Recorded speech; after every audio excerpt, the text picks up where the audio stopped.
नमस्कार, मैं रवीश कुमार। आज सुबह दुबई इंटरनेशनल एयरपोर्ट के पास ईरान के ड्रोन का हमला हुआ। इस हमले के बाद एमिरेट्स ने अपनी सभी उड़ानें अस्थायी रूप से बंद कर दी। एयर इंडिया ने भी एक दिन के लिए अपनी सभी उड़ानें स्थगित कर दी। Air Canada, Lufthansa, Air France, Swiss International Airlines, KLM जैसी कई विमान कंपनियों ने दुबई से अपनी उड़ानों को रद्द किया है। दुबई से कुछ उड़ानें भारत आई हैं, लेकिन वहां का एयरपोर्ट पूरी तरह चल नहीं पा रहा। संयुक्त अरब अमीरात के फुजेरा बंदरगाह से भी धुआं उठते देखा गया है, जिसके बाद तेल की लोडिंग की व्यवस्था रोक दिए जाने की खबर है। दुबई का stock market bear market zone में चला गया है, यानी निराशा छा गई है। शांति की छवि बनाने के बावजूद निवेशकों का भरोसा बाजार में नहीं बन पा रहा। इसका मतलब है दुबई अभी तक ठीक से संभल नहीं पा रहा और इसकी बर्बादी का सही अनुमान भी प्रेस के जरिए बाहर नहीं आ पा रहा। हमले का वीडियो बनाने और शेयर करने पर संयुक्त अरब अमीरात ने 35 से अधिक लोग गिरफ्तार कर लिए गए हैं। इनमें से 19 भारतीय हैं। अगर आपका कोई परिचित वहां रहता है और वीडियो शेयर कर रहा है तो उसे मना कर दीजिए, लेकिन यह भी सोचिए कि इस तरह से दुबई की असली तस्वीर कैसे सामने आएगी। ईरान के हमले के बाद फोटो शेयर करने के लिए दुबई ने 3 विदेशी नागरिकों को भी गिरफ्तार किया है। इसी वीडियो बनाने, शेयर करने और अफवाह फैलाने के नाम पर कतर में 300 से अधिक लोग गिरफ्तार हुए हैं। ईरान में जासूसी के शक में 500 लोगों के गिरफ्तार होने की खबर है। उधर ट्रंप भी अपने देश के अखबारों और चैनलों पर गद्दारी का मुकदमा चलाने की धमकी देने लगे हैं। ईरान पर जीत के बार बार दावे के बाद उन्हें दूसरे देशों से मदद की अपील करनी पड़ रही है, और अगर उनसे कोई सवाल पूछता है तो बौखला जाते हैं।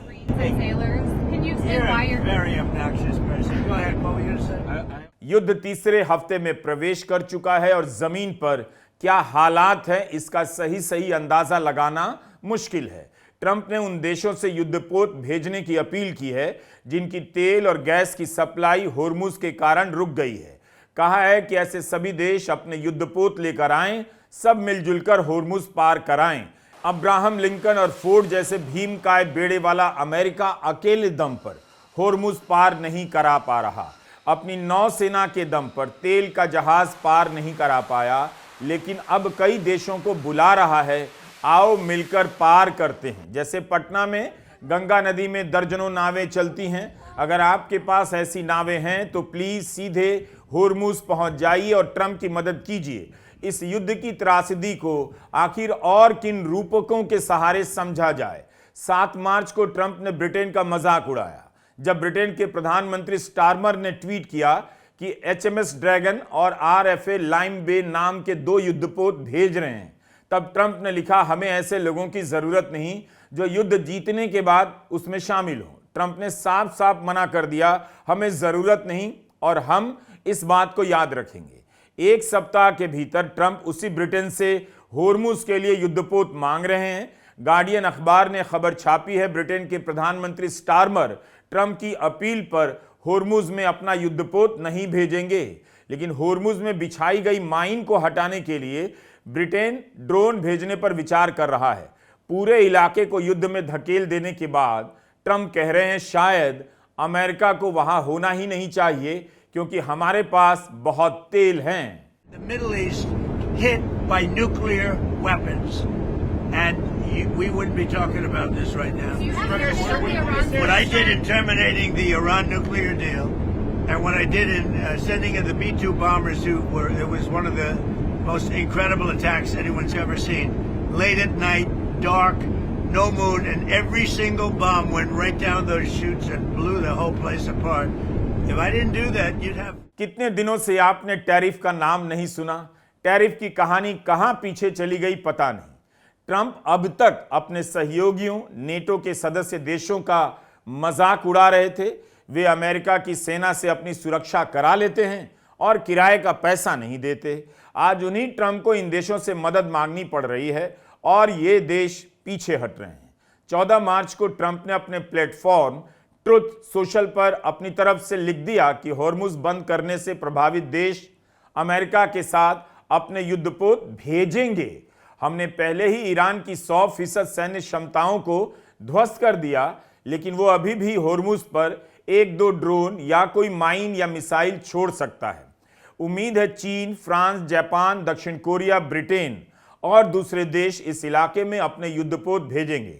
बाद में बिना किसी देश का नाम लेते हुए ट्रंप ने अपने विमान एयरफोर्स 1 पर कहा, मैंने 7 देशों से मांग की है कि होर्मुज की सुरक्षा के लिए बने गठबंधन में शामिल हो जाइए और अपनी टेरिटरी की रक्षा कीजिए, क्योंकि इस टेरिटरी पर अमेरिका निर्भर नहीं है। अमेरिका को होर्मुज से सिर्फ 1% तेल चाहिए होता है, लेकिन चीन जैसा देश होर्मुज से 90% लेता है। अगर दूसरे देश भी होर्मुज की सुरक्षा में शामिल होंगे तो अच्छा होगा। हमें मदद मिले या ना मिले, मैं उन्हें इतना बता चुका हूं, हम याद रखेंगे। 2 हफ्ते से ट्रंप कई बार दावा कर चुके हैं, ईरान को हरा दिया। इसके बाद भी दुश्मन के समंदर में पांव रखने की हिम्मत नहीं जुटा पा रहे। 2 दिनों से ट्रंप अपील कर रहे हैं, अभी तक किसी देश ने अपने युद्धपोत भेजने का वादा नहीं किया। ये और बात है, खुद अमेरिका के अखबार रिपोर्ट कर रहे हैं कि होर्मुज में कमर्शियल जहाज़ों को एस्कॉर्ट करने का प्लान लागू होने में अभी कई हफ्ते लग सकते हैं। लेकिन आइए पहले उन बहानों को जान लेते हैं जो कई देशों की तरफ से बनाए जा रहे हैं। जापान ने कहा है जहाज़ भेजने को लेकर फिलहाल कोई प्लान नहीं, हम देख रहे हैं कानूनी दायरे में रहते हुए जापान स्वतंत्र रूप से क्या कर सकता है। ऑस्ट्रेलिया ने इनकार कर दिया, कहा हम जानते हैं ये कितना ज़रूरी है, लेकिन हम इसमें भाग नहीं लेंगे। दक्षिण कोरिया ने भी टाल दिया, कहा हम अमेरिका से बात करने के बाद और सावधानी से समीक्षा करने के बाद ही कोई फैसला लेंगे। फ्रांस और इटली को लेकर रिपोर्टिंग हुई है, वे अपने जहाज़ों की सुरक्षा के लिए ईरान से बात कर रहे हैं। फ्रांस के राष्ट्रपति मैक्रो ने ट्रंप की मांग पर सार्वजनिक रूप से प्रतिक्रिया नहीं दी है, लेकिन मैक्रो पहले कह चुके हैं अगर टकराव स्थिर हो जाता है तो सुरक्षा के लिए अपने जहाज भेज सकते हैं। हालांकि उनके रक्षा मंत्री ऐसी किसी संभावना से इनकार कर चुके हैं। Our priority is always the national interest, and so we have been clear and consistent in our objectives throughout this conflict. First, we will protect our people in the region. Second, while taking the necessary action to defend ourselves and our allies, we will not be drawn into the wider war. And third, we will keep working towards a swift resolution. Hormuz को लेकर Trump को समझ नहीं आ रहा। पहले कहा उनकी नौसेना तेल के जहाजों को पार कराएगी और अमेरिका जहाजों को बीमा देगा, लेकिन दोनों गारंटी को किसी जहाज वाले ने गंभीरता से नहीं लिया। अब कह रहे हैं 7 देश अपना युद्धपोत भेजेगा तो होर्मुज से तेल के जहाजों को उनकी सुरक्षा में निकाला जाएगा। इस नौटंकी के कारण अलग अलग देशों में पेट्रोल पंप पर लाइनें लंबी हो रही हैं, ऐसी खबरें आ रही हैं। सरकार के दावे के बाद भी कि सिलेंडर की कहीं कोई कमी नहीं है, लोग सिलेंडर के लिए लाइनों में लगे हुए हैं। सरकार का कहना है सिलेंडर पर्याप्त है, लोग ही घबराहट में बुकिंग करा रहे हैं। बड़े बड़े कॉरपोरेट अपनी कैंटीन में मेन्यू की कटौती कर रहे हैं। भारत का 2 जहाज होर्मुज से निकल आया है जिन पर एलपीजी भरी हुई थी। शायद इसी वजह से भारत ने होर्मुज को लेकर ईरान से बातचीत का रास्ता पकड़ लिया है। 1.5 साल से ट्रंप के टैरिफ के कारण भारत के अलग अलग सेक्टरों को अरबों रुपए का नुकसान हुआ, लोगों की नौकरियां गई होंगी। अब आम जनता सिलेंडर की लाइन में लगने के लिए मजबूर है या कमर्शियल सिलेंडर नहीं मिलने के कारण दुकानें बंद हो रही हैं। सबसे पहले क्रूड, पर्याप्त मात्रा में क्रूड अवेलेबल है। सभी रिफाइनरीज हाईएस्ट कैपेसिटी पर ऑपरेट कर रही हैं। हमारे पेट्रोल पंप्स नॉर्मल ऑपरेट कर रहे हैं, कहीं कोई ड्राई आउट रिपोर्टेड नहीं है। Natural gas 100% supply to CNG and PNG customers is made, CNG for vehicles is made. हमारे डोमेस्टिक LPG कंज्यूमर्स को LPG की सप्लाई की जा रही है और डिस्ट्रीब्यूटरशिप्स पर कोई ड्राई आउट रिपोर्टेड नहीं है। भारत में हवाई यात्रियों की भी मुश्किलें बढ़ने लगी हैं। हवाई जहाज का ईंधन महंगा होने लगा है। अगर तेल की सप्लाई कम होगी तो टिकट भी महंगे होंगे। भारत में Indigo, air India, Akasha air ने अलग अलग रूट पर सरचार्ज की घोषणा कर दी है। अमेरिका, लंदन, कनाडा का टिकट बहुत महंगा हो चुका है। वियतनाम से खबर है कि उसने अपनी विमान कंपनियों से कहा है अप्रैल के महीने से अपनी उड़ानों में कटौती करने के लिए तैयार हो जाएं। भारत ईरान से अपने स्तर पर बातचीत करने लगा है। विदेश मंत्री एस जयशंकर ने फाइनेंशियल टाइम्स से कहा है सभी जहाजों को होर्मुज से गुजरने की अनुमति नहीं मिली है। इसका मतलब है भारत ने सभी जहाजों के लिए एक ही बातचीत में अनुमति मांगी होगी, मगर ईरान ने नहीं दी। अखबार ने विदेश मंत्री के हवाले से लिखा है हर जहाज के लिए अलग से बात करनी होगी और भारत बात कर रहा है। एक नजरिया इसे लेकर यह भी है कि ईरान ने भारत की सरकार को झटका दिया, लेकिन ईरान ने जनता की दिक्कतों को देखते हुए जहाज ले जाने की अनुमति भी दी। भारत में ईरान के प्रतिनिधि ने कहा भारत की जनता ने ईरान का साथ दिया है, इसलिए गैस से भरे जहाज को होर्मुज से गुजरने की अनुमति दी गई। अगर हर जहाज के लिए अलग से बात करनी होगी तो विदेश मंत्री को उस एहसास से बार बार गुजरना पड़ सकता है कि भारत ने खामेनेई की हत्या की निंदा नहीं की, ईरान पर हमले की निंदा नहीं की। 16 मार्च के फाइनेंशियल टाइम्स के पहले पन्ने पर रिपोर्ट छपी है। भारत ने कहा ईरान से सीधी बातचीत करना जहाज़ों की सुरक्षा सुनिश्चित करने के लिए सबसे फायदेमंद तरीका दिखाई दे रहा है। ईरान ने हमें पूर्ण अनुमति नहीं दी, हर जहाज के लिए अलग से बात करनी होगी, लेकिन अगर बातचीत करने से हल निकलता है तो जाहिर है मैं उसी तरीके को अपनाना चाहूँगा। सहयोग कर हल निकालना हल ना निकालने से बेहतर है। मैं यूरोप के देशों के साथ भी इस बारे में बात कर सकता हूं कि हम क्या कर रहे हैं। यह जयशंकर का बयान छपा है। लगता है जयशंकर ने साफ कर दिया भारत होर्मुज के लिए युद्धपोत नहीं भेजेगा। ऐसा करने का मतलब होगा वह इस लड़ाई में शामिल हो जाएगा। भारत इस लाइन का कभी रहा नहीं। दूसरे देश भी यही सोचेंगे कि अगर युद्ध में शामिल हुए बिना ईरान से बातचीत का रास्ता निकल सकता है तो युद्धपोत क्यों भेजें। उनके देशों में जनता विरोध प्रदर्शन करने लग जाएगी। विदेश मंत्री ने यह बयान भारत के किसी चैनल या अखबार को नहीं दिया, फाइनेंशियल टाइम्स को दिया। 14 मार्च के टाइम्स ऑफ इंडिया के फ्रंट पेज पर हेडलाइन छपी कि ईरान भारत के जहाज़ों को निकलने की अनुमति देगा। प्रधानमंत्री ने ईरान को अपना दोस्त कहा। अब विदेश मंत्री कह रहे हैं हर जहाज़ की अलग से बातचीत होगी। लगता है 14 मार्च और 16 मार्च के बीच काफ़ी कुछ बदल गया है। टाइम्स ऑफ इंडिया की रिपोर्ट अब पुरानी लग रही है। भारत के मेहमान जहाज को डुबोकर ट्रंप मजा ले रहे थे।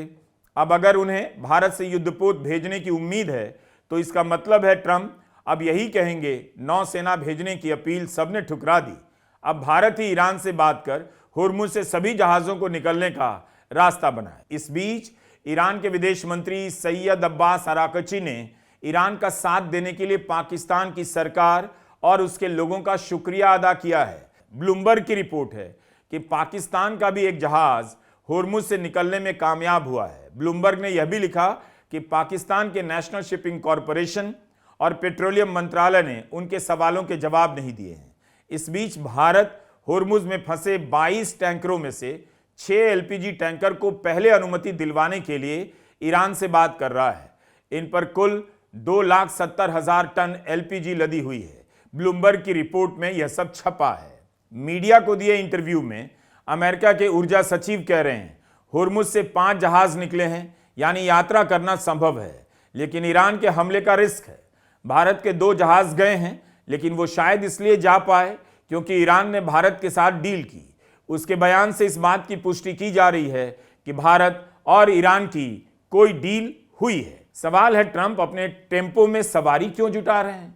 क्या ट्रंप ये मानकर चल रहे हैं कई देशों की नौसेनाएं अगर होर्मुज से गुजरेंगी तो ईरान हमला नहीं कर पाएगा। ईरान ने खाड़ी के उन सभी देशों पर हमला किया जिनकी जमीन पर अमेरिका के सैनिक अड्डे हैं और जहां से ईरान पर हमले हो रहे हैं। जब ईरान खाड़ी के कई देशों पर हमला कर सकता है तो होर्मुज से गुजरने वाले तमाम देशों के युद्धपोतों पर क्यों नहीं करेगा। अब इसी को लेकर इसराइल ईरान के खिलाफ जनमत बना रहा है कि उसने जिस तरह से खाड़ी के देशों पर हमला किया, अगर उसके पास परमाणु शक्ति होती तो इसराइल पर हमला कर देता। ईरान युद्ध के बाद भी कहता रहा परमाणु बम बनाने के मसले पर वह समझौता करने के लिए तैयार था। अमेरिका और ईरान दोनों सहमति के काफ़ी करीब थे, लेकिन फिर अमेरिका ने उसकी बात नहीं मानी, हमला कर दिया। भारत के बारे में ट्रंप ने कुछ कहा नहीं, लेकिन जिन देशों की तरफ उनका इशारा है उसमें भारत भी शामिल हो सकता है। लेकिन भारत ने युद्धपोत के बजाय बातचीत का रास्ता चुना है। यह ईरान के विदेश मंत्री का ट्वीट है। कह रहे हैं अमेरिका अब दूसरों से भीख मांग रहा है, चीन से गिड़गिड़ा रहा है कि मदद करो, उसकी सुरक्षा के छाते में छेद हो गई है, वह दूसरों से मदद मांग रहा है। ईरान अपने पड़ोसी देशों से कहना चाहता है वह अमेरिका के राजदूतों को अपने यहां से निकाल दे। होर्मुज में भले ही युद्धपोत भेजने की ट्रंप की अपील ठुकरा दी गई है, लेकिन क्या ईरान अपने ही दम पर लड़ रहा है? रूस और चीन की क्या भूमिका है, इसे लेकर लगातार विश्लेषण छप रहे हैं। विदेश मंत्री अब्बास अराकची ने बयान दिया है कि दोनों देश ईरान की सैन्य सहायता भी कर रहे हैं। अमेरिका का मीडिया रिपोर्ट कर रहा है रूस और चीन कई तरह से ईरान की मदद कर रहे हैं। वॉल स्ट्रीट जर्नल और अब CNN में रिपोर्ट आई है कि रूस ईरान को अमेरिकी सेना और ठिकानों की खुफिया जानकारी दे रहा है, जहाज़ों और विमानों के बारे में बता रहा है। खुफिया सूत्रों का मानना है कि रूस इस युद्ध में शामिल होने की तरफ इशारा कर रहा है। इन खबरों से भी ट्रंप की मदद नहीं हो पा रही, क्योंकि इन अखबारों में अमेरिका की आलोचना ज़्यादा है। हर दिन लिखा जा रहा है कि ट्रंप अभी तक नहीं बता पा रहे कि अमेरिका ने ईरान पर हमला क्यों किया। ट्रंप ने ट्वीट किया है कि New York times, wall street journal और दूसरे नकारा अखबार और मीडिया चाहते हैं हम ये युद्ध हार जाएं। सऊदी अरब के बेस पर खड़े विमानों को मामूली नुकसान हुआ और वो काम पर लौट आए हैं, लेकिन इसे लेकर फेक न्यूज़ जानबूझकर झूठी हेडलाइन चलाई गई।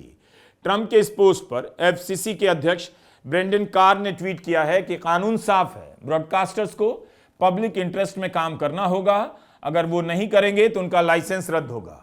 कार ने कहा ब्रॉडकास्टर्स का लाइसेंस प्रॉपर्टी राइट नहीं, लोगों को लगता है आप कुछ भी करें लेकिन लाइसेंस कभी रद्द नहीं होता, मगर मेरा काम लोगों को बताना है कि नहीं, पब्लिक इंटरेस्ट भी एक चीज है और ब्रॉडकास्ट अलग बात है।